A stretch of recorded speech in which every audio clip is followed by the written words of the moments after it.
Hey everybody, it's Mr. Hasquin again, and I'm back with more things you should know by being alive. And today, I guess the image above gives it away, doesn't it? That's the election of 1800. And I'm going to do what I can to try and explain the high stakes here, some of the drama, and the constitutional crisis, and ultimately the legacy of this landmark election. So, the election of 1800 wasn't just another vote. It was the first real test of America's experiment in democracy. And the stakes were huge. Thomas Jefferson and the Democrat-Republicans versus John Adams and the Federalists.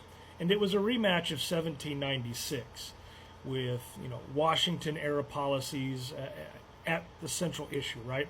Plus, there's new flashpoints that have come up, like the Alien and Sedition Acts under the Adams administration, and then the fallout from the quasi-war with the French. So it turns out to be a pretty bitter campaign, and the politics get pretty personal and kind of nasty.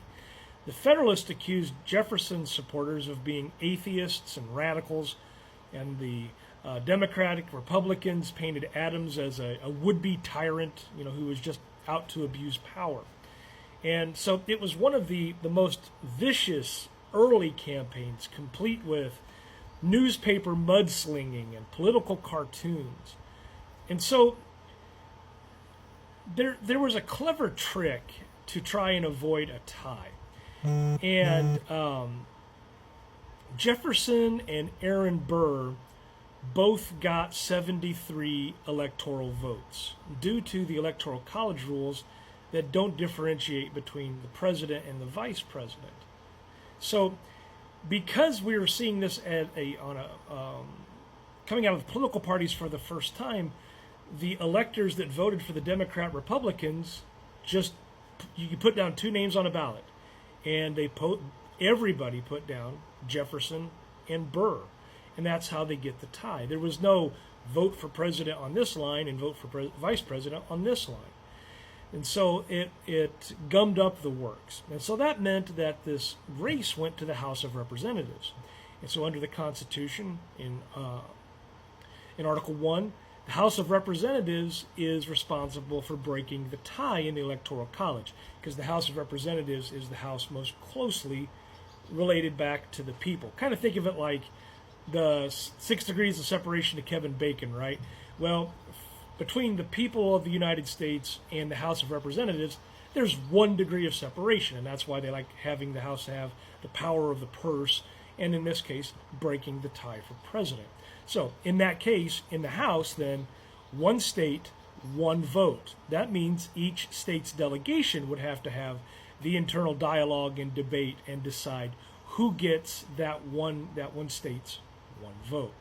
Meanwhile, America kind of waits by nervously.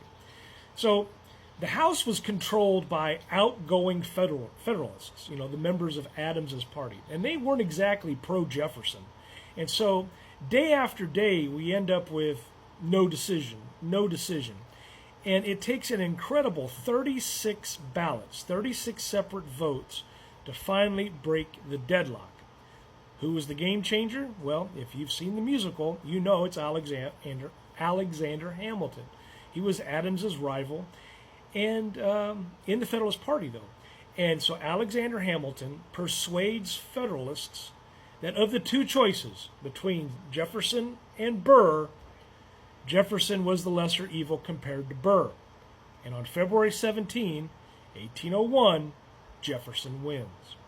Now, this marks a new era. Jefferson's victory marked the first peaceful transfer of power between rival parties. So this is dubbed at times by some historians as the Revolution of 1800. Americans finally saw democracy, that it can survive. It can survive this bitter partisanship without civil war. So it was a peaceful transfer of power.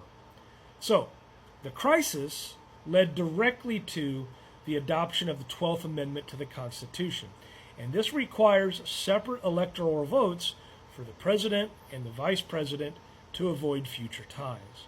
And it solidified. It solidified the two-party system in American politics. In this case, it was the Federalists versus, the Democratic Republicans, the Jeffersonian Republicans, and a structure that we still have that defines American politics to this very day. But for now, it showed a nation could resent each other, vote differently, and still endure.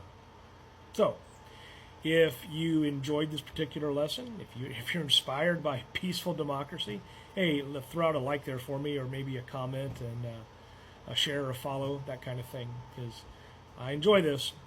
Now, I want to keep making more things for you to know by being alive, because something like this, the election of 1800 wasn't just an election; it was a turning point for free government. So, hey, thanks for watching.